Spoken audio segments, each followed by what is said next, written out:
Welcome to Command Control Power, the longest-running Apple consulting podcast. For over a decade, we've delivered weekly episodes filled with epic tech support stories, troubleshooting insights, discussions about managing clients and businesses, and interviews with industry colleagues and vendors, all tailored for our pro listeners. We also offer exclusive content through Patreon. This private podcast feed is designed specifically for IT professionals, providing valuable advice and guidance on tackling the more complex aspects of running your practice, working with clients and employees, and managing device fleets. With a modest monthly contribution, you'll gain access to a wealth of advanced Apple expertise, meaningful connections, and a community driven by a shared passion for Apple technology. Visit commandcontrolpower.com and click support to learn more. And now, on to the show. Welcome to another episode of Command Control Power. We are very honored to be joined by two guests, Michaela Gilman and Selena Ali from Addigy. Hey, how's it going? Good. Hello. Good to be here. Great to have you both. And so we have Michaela, product manager of Addigy Assist, and we got to meet you out at the ACES conference back in May. Sam and I did. And Selena is the product manager for pre-built apps. And these both released this year. So these are two relatively new features of Addigy, and we're excited to talk to you both about them. So I got to play with both features recently, and I would say that they're both really easy to use, and people should just dive in and see how it works because you don't have to study anything. You don't have to read a bunch of documentation. There's nothing really technical about just being able to dive in and play with it. So I shared this on the show. My earlier experience with Addigy Assist was, let me try this out. So I use a couple of temporary policies for things like migration. So even if the client is not enrolled in our monthly plan, we still use Addigy to handle a remote migration process. So we temporarily install it. We use Live Desktop to oversee the migration from old Mac to new Mac. And I thought maybe I should just throw in Addigy Assist because a perfect use for it once I understood what it was. Michaela, do you want to share a little bit about what it was and why I might find that such an easy and interesting part of this process? Yeah, so initially, I guess I'll start with why we built it to begin with. Addigy Assist is essentially designed to just show the end user what's actually going on. Oftentimes, when talking to not only end users, but admins as well, people would describe it like a black box. Mm-hmm. Okay, when I'm initially enrolling a device, a ton of stuff is happening. I don't necessarily know when it's done. I don't know what's being installed. And so oftentimes end users, they will open up tickets. Essentially, we had admins saying, hey, can you please come out with a feature that's similar to a Swift dialogue or some other familiar tools out on the market today, where basically you can show the end user what's actually going on. And, we were looking at a lot of the different options out on the market. And basically we saw that there was definitely a knowledge gap too. Like, how easy is it to set up these tools? Right. And within less than 15 minutes, get up and running. And out of all the options that we saw on the market, we're pretty much none of them lets you get up and going that fast. Right. And so that was our primary goal, was to make it as fast as possible, as seamless as possible, not only for the end user, but also for the admin as well. Mm-hmm. That way you can quickly make a policy, throw the assets that you want in there, determine if you want to show or hide them to the end user, because they don't need to see absolutely everything that's being installed, but be able to see what's actually important to them. And so that's where Addigy Assist was born. We had a lot of feature requests and different things that got fit into the release, being contact information, things like that, where it also allows the end user to keep going. But yeah, overall, I would say admins and end users are happier with it. Yeah, for sure. I could definitely attest to the fact that it's 15 minutes to set up, that you met that goal. So nice work. Yes. And for me, it's not only the visibility of what's happening, what's being installed, it's visibility for our company. That's a huge one for my purpose. It might be a one-off client. Usually it's an ongoing client, but they're not a monthly plan subscriber. And so it's maybe a residential client or a very small business. And anytime we can have our stuff show up on their system in a considerate way, I don't want to throw a dialogue in their face and force them to read it or whatever. But and actually Addigy Assist has an option where you can either like, you can be the sort of modal dialogue, or you can allow them to interact with other parts of the system. So you can be in their face if you want. But in this case, the idea was I'm going to walk them through by phone, installing Addigy essentially. Then I'm going to tell them what's happening, but it's nice for them to just see what's happening. So they see my logos there, my contact info. If we get disconnected, they can call me right back. Like, they see that there's something on screen, and there's a nice progress bar. And I can show if I'm installing apps, maybe not during a migration. Like, if I'm just using it for that, I probably wouldn't show the apps, but it shows the progress of each app installation that you said that you choose to show.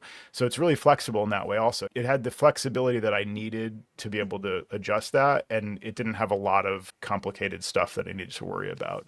Unlike probably the comparison, like you said, would be Swift Dialog or something where you're starting more from scratch. And I was curious, Sam, have you used Swift Dialog in the past? Because it's on my list and I've just never taken the step, and that's largely to this point. Yeah, no, there have been some, as Michaela alluded to, there have been some third-party tools out there. I mean, for years I was using something called DEP Notify, which was a real chore to set up. And I'm sure like everyone's in the MSP world pretty familiar with it, but it's really difficult to like get the hang of how to set that up and go through it and make it look good. And something that's customizable. The one thing that I am latching onto is not showing the user everything, which is so key. Yeah.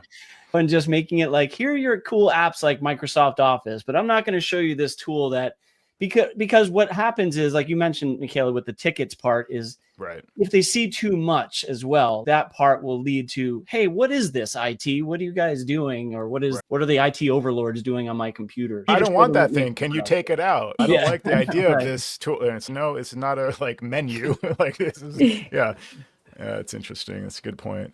Yeah, no, it looks great. The visualization of it all looks really sweet. Just the benefit of what the user sees, it looks very Mac, so to speak, and it blends in with the OS. Yeah. That's the piece that I dig. I would say that was a huge, huge piece that we were trying to future-proof this tool, this new app, because it is a Swift app. It's built with Swift UI. And it is something that we wanted to future-proof as much as possible. We wanted it to look modern. That way people are also proud to show it off. And even if you don't necessarily set up these devices for the end user right away, like we might see locations that are laboratories and you're setting up several devices all at once, I always recommend still use Addigy Assist. Show what's actually being installed. It's nice to be able to see a progress of everything that's being installed all at once and see that status overall. And then you'll also see that on the Addigy side from an admin perspective. You will see it as device facts saying, hey, this completed. No, there was no failures that occurred. And essentially you can then use flex policies from there if you wanted to create a more advanced workflow. Very interesting. And the other new tool we're talking about today is, of course, pre-built apps. And Selena, you launched that, I think you said back in July. Was that the public release? Yeah. So the public release, I think, was in July, midsummer. Nice. And we actually had a closed beta that ran, I think, from January of this year. It was a really long, it might win at Addigy for the longest running closed beta. Wow. It was a labor of love. But yeah, a lot of people, a lot of help. We had a lot of customers involved in the closed beta, and it was a pretty tight feedback loop of, okay, here's something. Please give us your feedback. What do you love about it? What do you hate about it? And we did do several pretty major revisions throughout that. So for everyone who was part of that, undying gratitude. They really did help shape that product. I imagine. Yeah, I always feel like I wish I had more time to devote to a lot of these, to be a beta tester and to give feedback, because that's a really important part of the process. And I'm often like not the earliest adopter, certainly not the beta tester. Unlike Jerry in a lot of cases, he's usually our kind of resident beta tester guy. Yeah, right. Production is key. Caution to the wind. I'm running a beta right now on this production bag. I was thinking it's our job. There was a time like in the early days of this business for me where I was like, I get to run the latest Mac OS and I get to have all the latest Apple hardware and now it's, oh man, I have to run the latest Apple hardware and software. This is getting to be a drag now, but it is part of the job. But yeah, so what was some of the feedback that you got from the closed beta and then public? Yeah, there was a lot. I think the easiest one and the one that's still continuously happening is what apps do you want to see, right? Please tell us, what we had an idea, obviously. And we were a little selfish actually at Addigy, where we were also prioritizing apps that we internally use. Sure. So the whole company was on the open beta as well. So whenever we had major issues like the deferrals, so with pre-built apps, I guess, take a step back for people who haven't heard me talk about this, is a way to keep third-party macOS apps up to date, basically. And it's a kind of built in a set it and forget it type way. My hope is that you really don't need to spend a lot of time with pre-built apps. You set it up and then you just forget that it's running. That's the goal. It's like my product metric is that you forget it's there. Nice. You're not going to that page or unless we add more things to the catalog, which we have been doing. But it's also install and update, right? Yeah. So it's also superseding this existing public software catalog. So you had to do all that as well as that was working, and then more. Yeah, and then some. So we started with what was in public software XP. That doesn't have the auto update, which is just a pain to keep making sure that you're unassigning it from the policy. And we tried to make that better in the past, but it was a hassle and a pain point, and searching the catalog was super difficult. So we were trying to create something that was easy to look at, but yeah, it'll install it. And we also have an update only option of, hey, you don't like browsers, right? I use Brave browser. A lot of people at Addigy use Firefox and Chrome and different. You as an IT admin, maybe you don't care what browser people are using. You just want to make sure whatever it is up to date. Exactly. And so it runs a condition script, basically. It's, hey, is this app there? If it is, what version is it? If the app is not there, then skip it. I don't care. Nice. That was huge. That came pretty early in the feedback of, pre-built apps is great. Without that, I can't use it. I don't want to enforce 8 browsers. And it's, because me and the engineering team that built it, we were part of the alpha testing. So we got to personally experience all of the pain points of, oh, cool. Yeah, I do have 8 browsers installed on my machine because that's the only way to keep it up to date. That's not fun. Right. That's not fun. Got it. So it's a lot of like extra downloads, and it's just like taking up space. And yeah, that to me, like when I saw that you have the update only option, that solved a major pain point that existed from day one of my service offering to clients. To your point, if they have a browser, like we just want it to be up to date. If they have any of the meeting software, that's got to be up to date. Things that are vectors, potentially more likely security issues. And that's in our offering. We say, we're managing this for you. We're keeping this up to date. And then doing that was another side of it for us. And we're trying to roll our own with certain apps and browsers. We're trying to use the public software catalog, but like you said, there's just ways of shoehorning that in to make it work. And it was a little bit, didn't exactly solve that trouble. And like third-party tools and things. So the fact that in both of these cases, like when something is first party, in this case from Addigy, it's way more appealing because you can just go in and click a few boxes and it's done. Whereas like otherwise I have to learn a new tool like Swift Dialog and learn how to deploy it, bring it into Addigy, send it out to my machines. Or I've been using Electrona Patch, another supporter of the show, just before pre-built apps came out. And of course, if pre-built apps was there just at that time when I made that decision, because I knew I needed to stop rolling my own and just go with something, I had to learn it. And so I certainly would have used pre-built apps from the start. And now I'm comparing both. And I love the fact that I can just go into my existing Addigy catalog and just check a few boxes, update only, or install an update, and it's pretty much I'm done. It's so great to have it in there. The way I'm thinking about this is talking about the public catalog and other methods of installation. The update only, for instance, doesn't really care where it came from originally. So if you installed Firefox manually or through another tool, this will take over the update management of that app, which is pretty key. Yeah, for every single app except for OneDrive. OneDrive is a special one. Why is OneDrive such a pain all the time? Microsoft is problematic in general. The latest, I feel bad for those engineers. I pour one out thinking about some of the stuff they're dealing with right now. Our software updated what? Like, did you hear one of them? You open an Excel sheet and it opens up Microsoft Word. And I was like, man, if that happened to me, I would need another Wow. cup of tea. There's some That I fun had stuff not going heard. on over there Wow. with some of the latest versions. Icons being swapped, so you have the wrong Definitely, I've icon. definitely Yeah. seen that, but it's Yeah. even non-Microsoft apps. So like there's a report from a colleague of their VPN software was replaced by Word or Excel or something.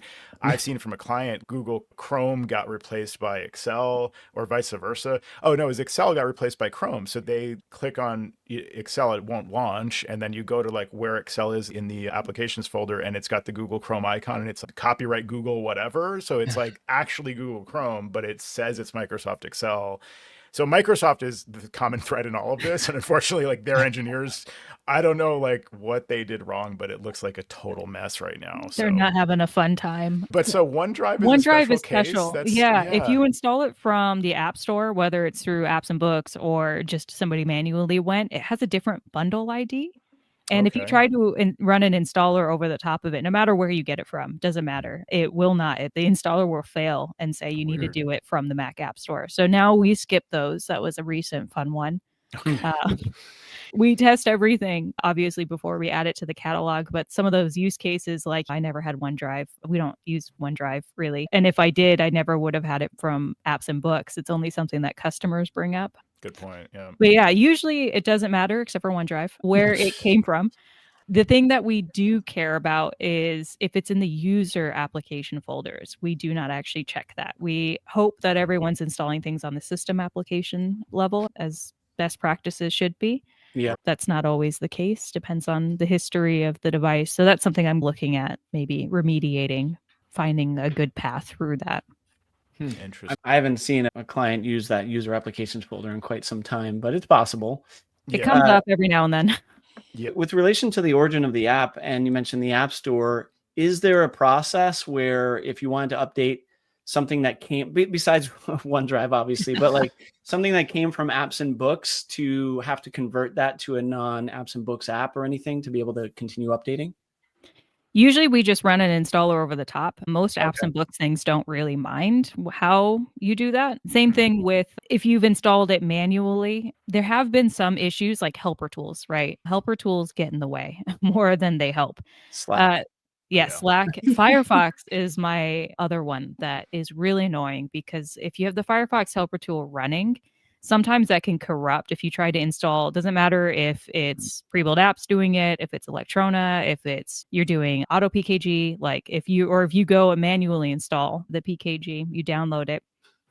If you try to do that over the top of something, the helper tool can sometimes freak out and it corrupts the app. And the only way to fix it is to delete the app and reinstall it, which we can do pretty nicely with pre-built apps because we have it in Go Live. So you can just go do the one-off install. It'll install the latest version. So we've seen that one come up a lot. And what I'm usually telling people is choose one update method. Don't try to have a helper tool running and then have pre-built apps and then maybe a third option.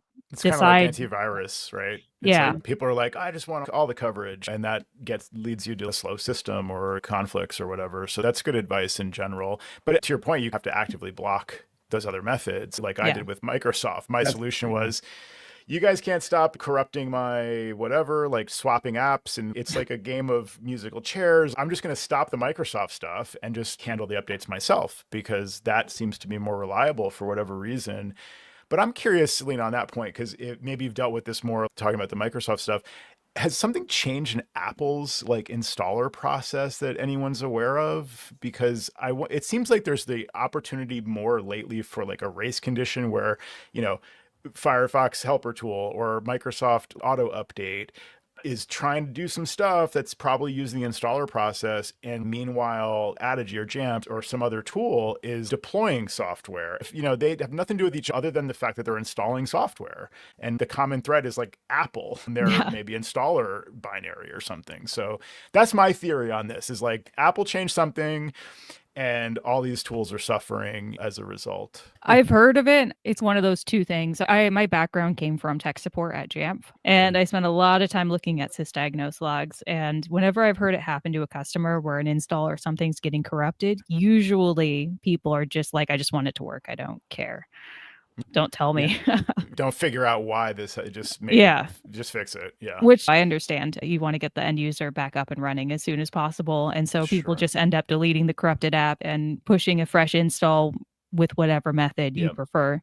So I haven't spent too much time digging into the sysdiagnose logs, but I have had some of the anecdotal stuff that you're talking about. Usually people ping me when there's a install issue which is helpful. I do want to roll out pre-built apps as early as possible. So when I heard about the Microsoft stuff, I was like sliding into conversations and being like, hey, Exactly right. This isn't us. Like, do I need to get someone on this or right? No, I went immediately to patch because I happened to see on a client system that reported this the next morning. The prior night, I was on the system doing some updates and things, and I saw in the patch little menu, it had some updates happening and then they failed. And then I saw they came back and then it just wasn't clear. It wasn't happening smoothly.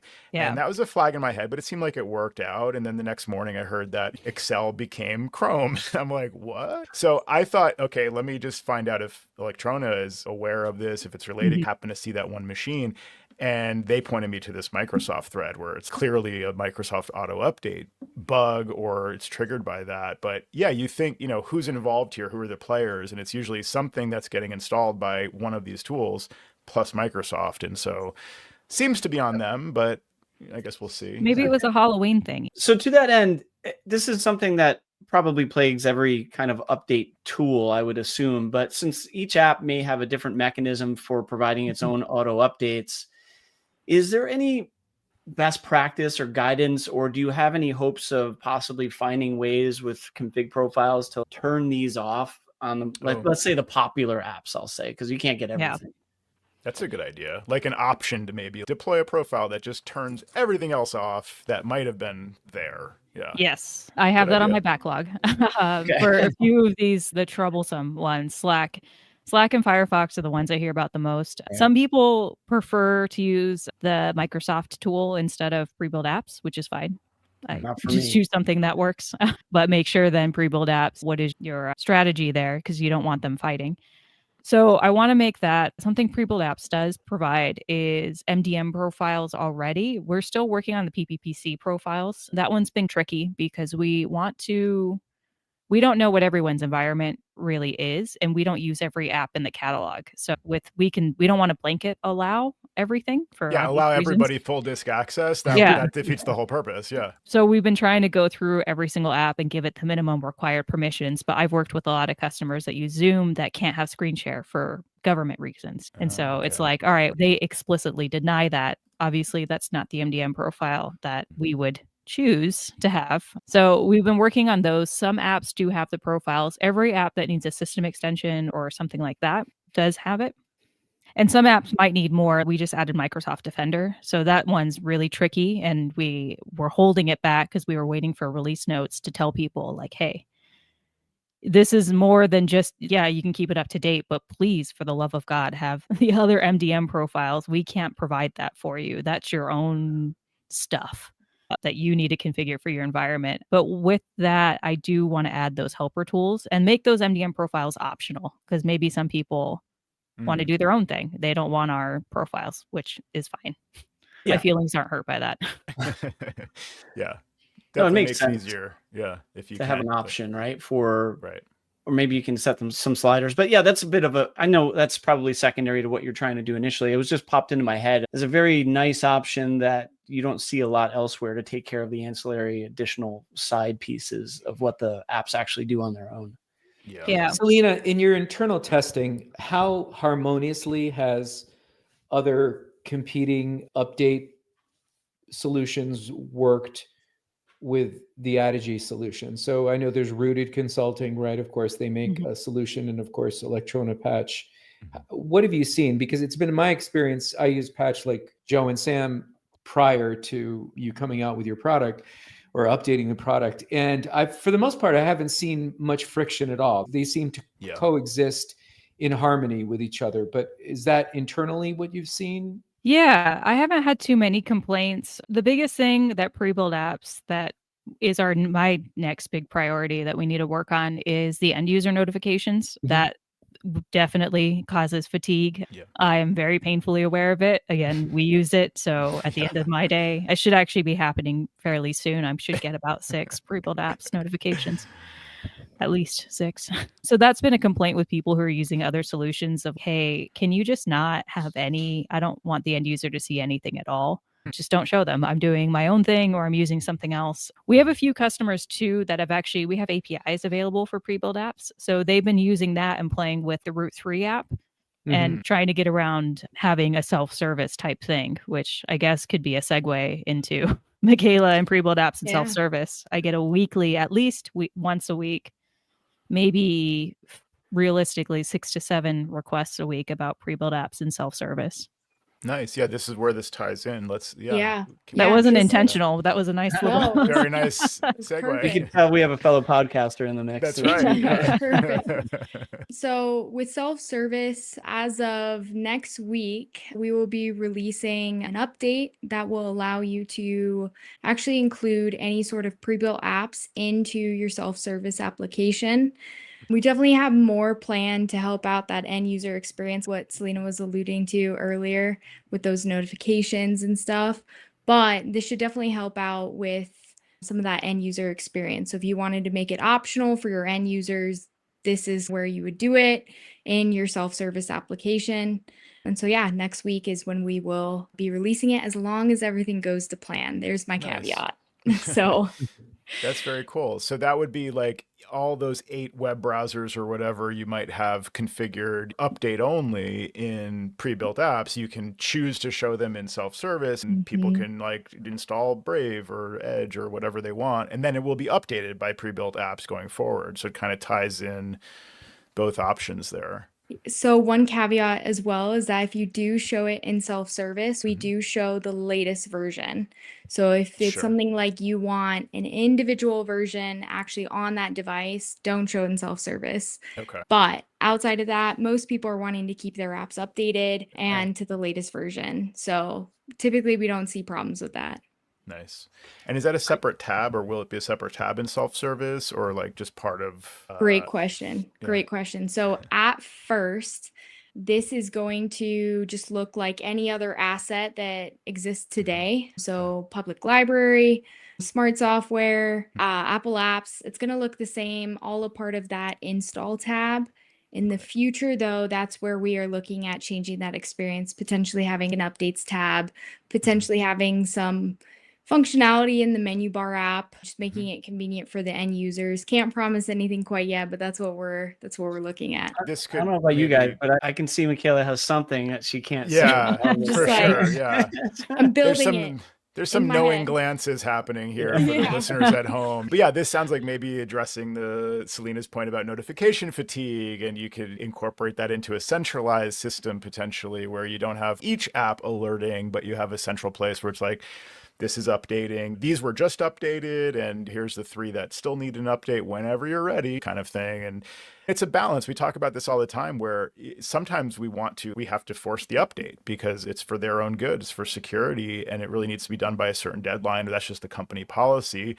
Other times you really want to defer to the user and say, we strongly encourage you, or we gently encourage you, but it's up to you. So it's a tricky balance to for you to implement this in software to address all of our collective concerns and all the end users' collective concerns. And how do you make it extensible enough to do that, but not overcomplicated? I'm sure it's an interesting challenge. Yeah, that was actually what was so great about the beta process is me and my designer, Max, probably spent close to 150 hours on calls with customers. We spoke to so many people and at conferences and at everywhere. I was just grabbing people and being like, hey, I don't even care if you're a customer. Do you have 5 minutes? Can I? Nice. Would you say at least 100 hours was from Tim Pearson at Creative Tech? Tim was probably maybe 15 to 20. Nice.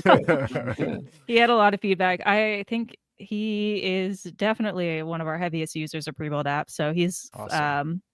When I look at doing things at scale right now, he's the standard of, well, will this work for Tim? We have a few customers that do things on a much wider basis than even we do internally at Addigy. Wow. So it's like, all right, we think about them when we're thinking about stress testing systems.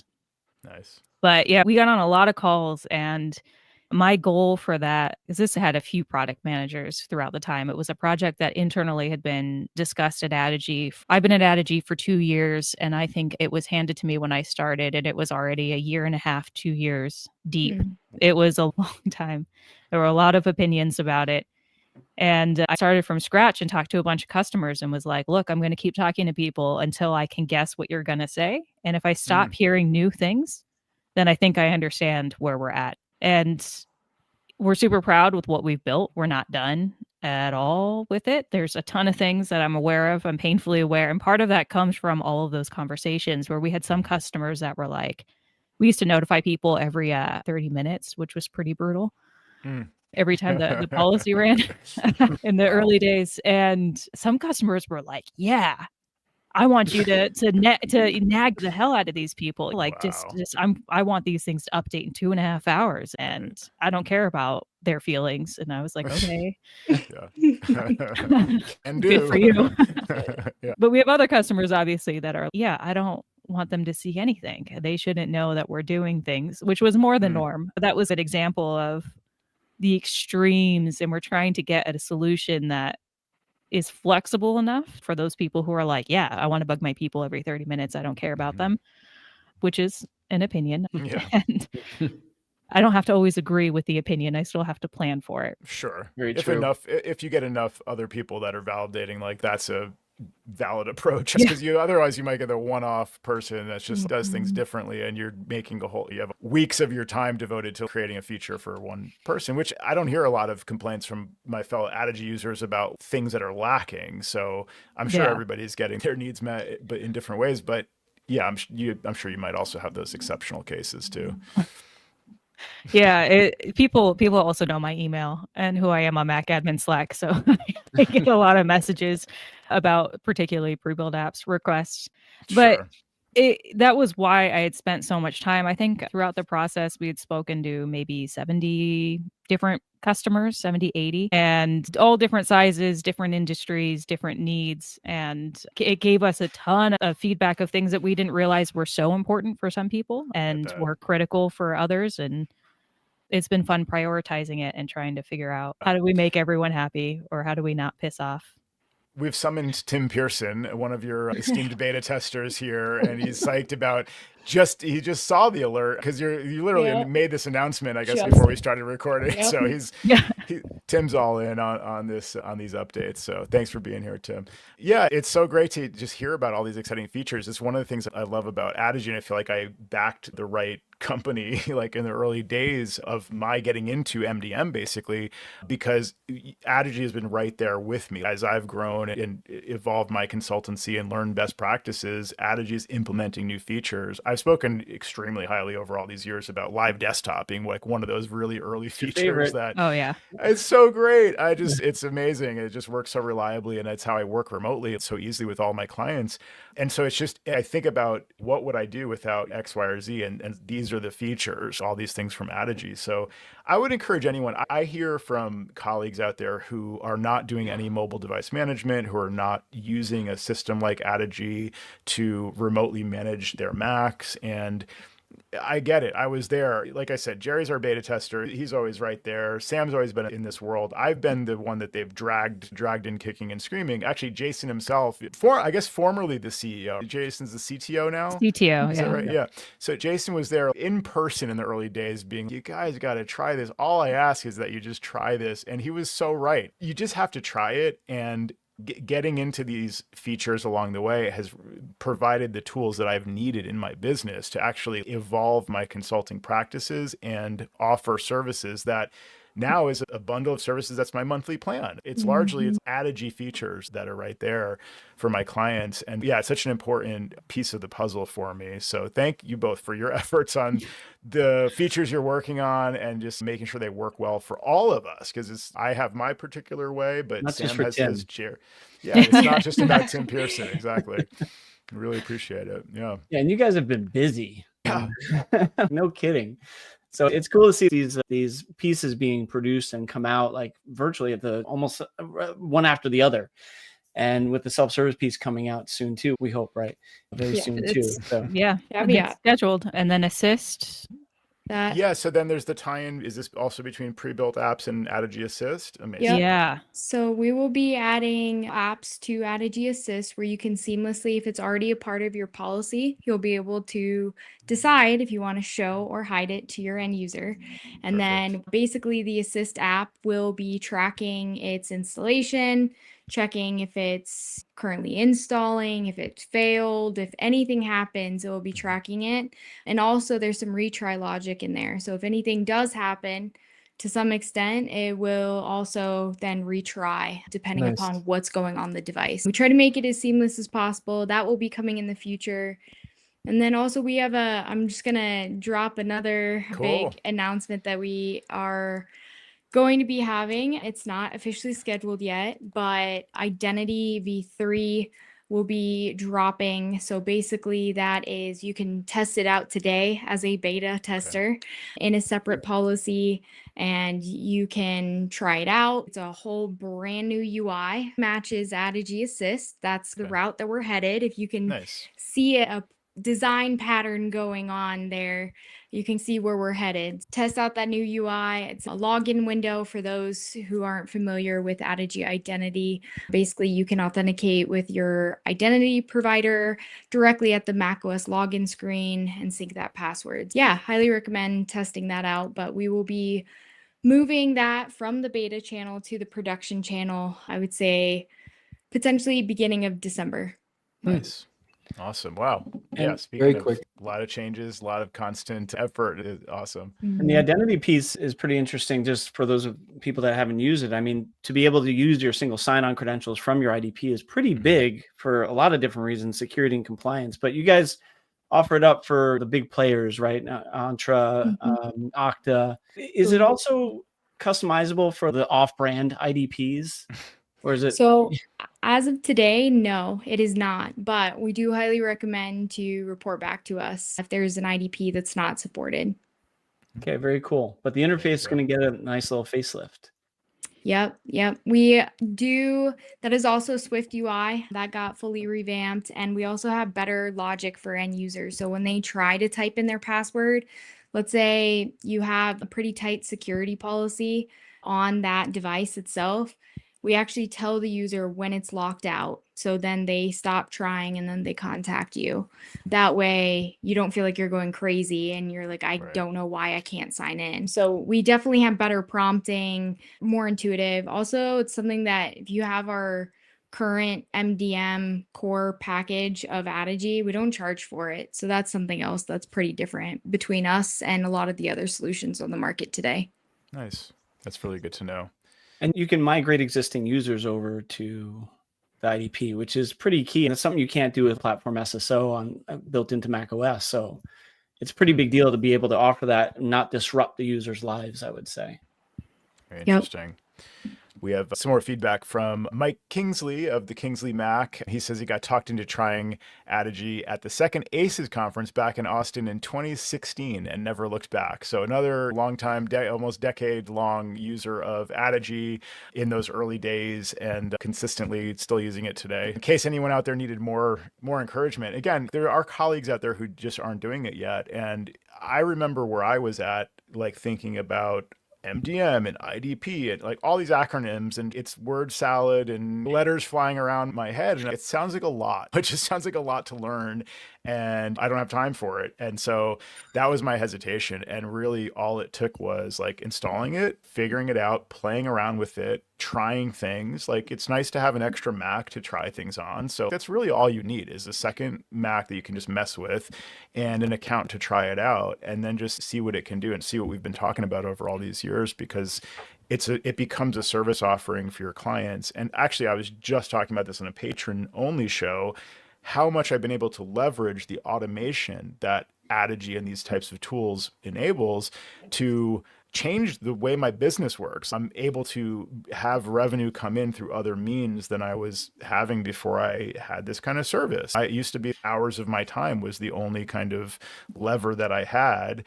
And now I have Addigy doing things for me when I'm sleeping and managing computers and updating things and giving me the tools to support people when they ask for help. So it just covers all the bases. Again, I don't know how else to say it. I think there's probably maybe 25% of our listeners that maybe aren't doing anything or haven't tried Addigy. Give it a try. Just dive in. What's the best channel to direct them to? Obviously, Addigy.com, but is there a point of contact or a way to just get started with a trial, something like that?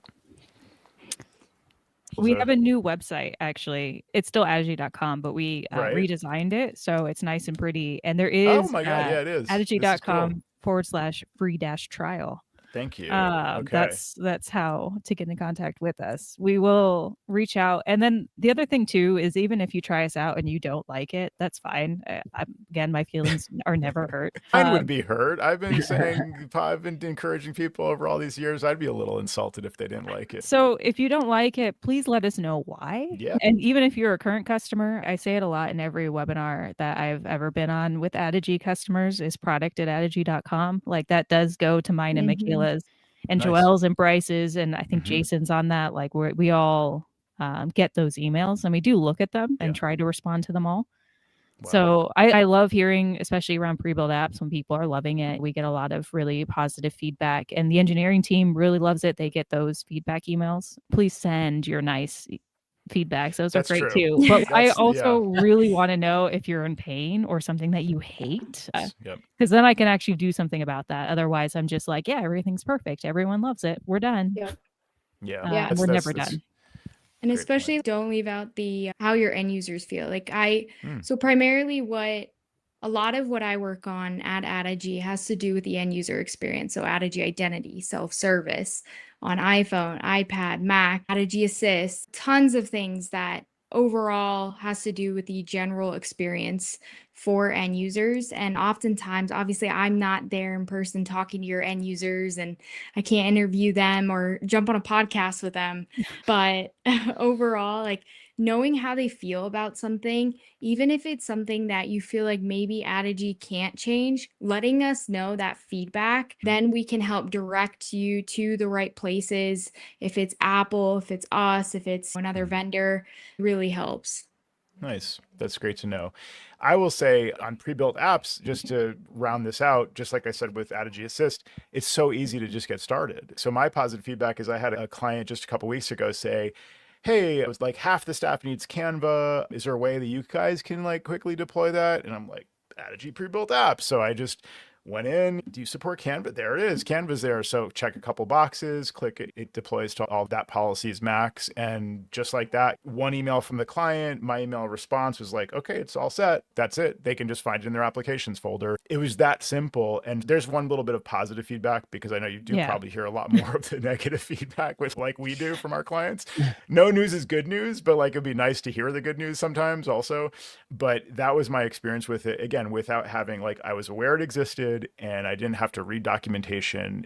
That's the best kind of feature for me is when I can just go to that section and does this screen make sense? I think I understand this. Click and yeah, it works the way I expect. So, you know, that's good for me. Like I can't even imagine really, I think maybe some of the other areas are more complex, like user facing stuff, but that one works so well just to, again, for anyone out there who hasn't tried it yet, just try it. So, you know, when your client asks, like you have the facility to just the resources. I think that's what we've seen over the years is as Addigy has developed and matured as a product, it sometimes is difficult to add simplicity to the process because the more layers that we keep on piling on to a product, it takes away some of that simplicity. And so beautiful to have both of your products work so seamlessly and so easily. Like Joe said at the top of the show, you don't have to read anything. You could figure it out. And that's really what we appreciate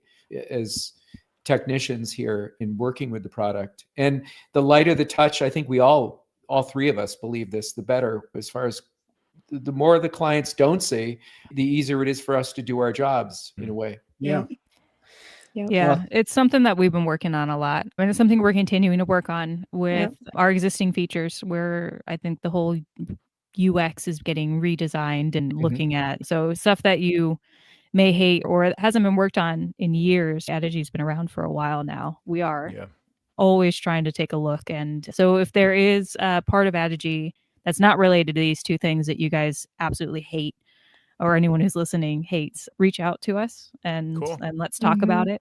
Nice.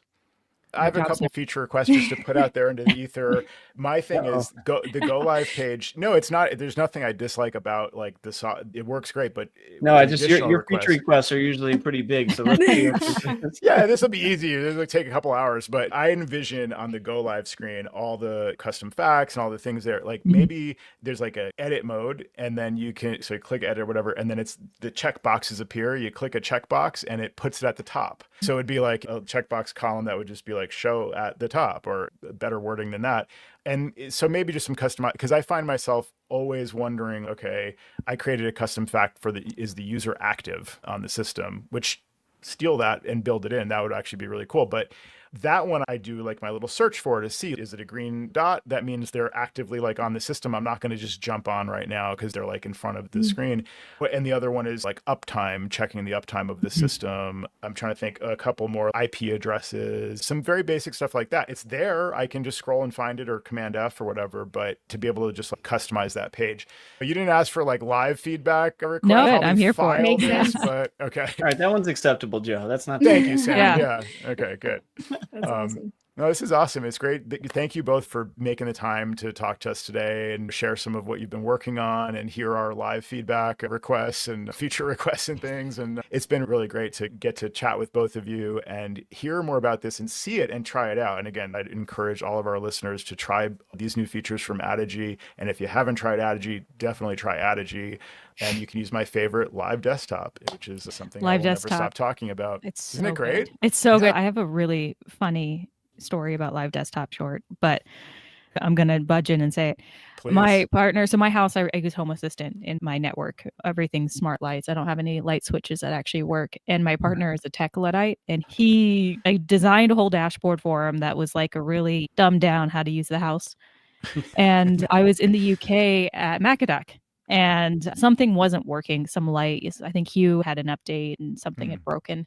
And so I'm at Macadac, and I know there's no way I can talk him into figuring out the IP address and logging in and doing, because I wasn't using Home Assistant Cloud back then. So I live desktop into my test machine on my desk, and then from there on the local network, fix the Home Assistant stuff from a conference hotel. Amazing. In the UK on the other side of the world, being like, all right, I fixed it. Nicely done. It's like magic. Yeah, exactly. People are still thrilled. My clients are thrilled every time I go and swoop in and do that. And they're amazed that like we have this ability to support them by almost being there. And like you are across the ocean and providing support. Yeah, that's key. Great to example. Alina's point, though, helping our own family is always the most difficult task. Yes, it is. Most stressful. Yeah, totally. I think we can all relate to that. Thank you both, Selena and Michaela, for joining us on Command Control Power. And again, I'd invite everyone to find out more at Addigy.com. I know you both also show up for the Addigy does regular live streams as well for different feature releases and things. Do you have anything coming up like that where people can join and ask their questions? We did just have a League of Champions where you can sign up to receive the recording of that. If you want to check out more in depth of everything that is coming out that we recently released. So we have League of Champions there.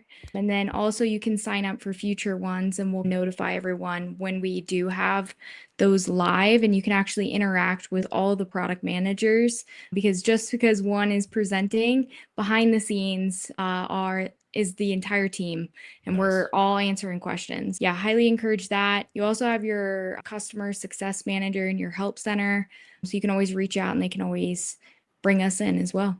And your channel in Slack is also very active as well. And Slack and Reddit. And we're in a lot of places, to be honest with you.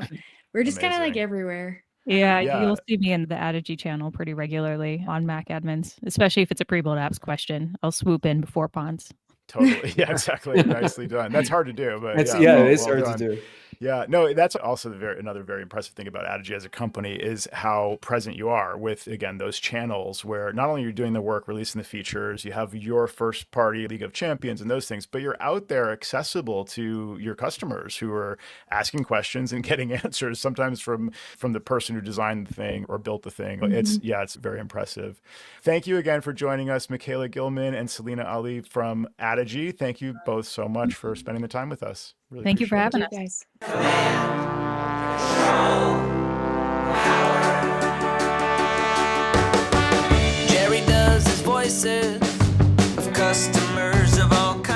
on the cloud. Joe spins his deeply detailed yarns all the time. I have a whole story about this. Sam is on the road again, phoning in from a hotel. At least we know where I am. Half a century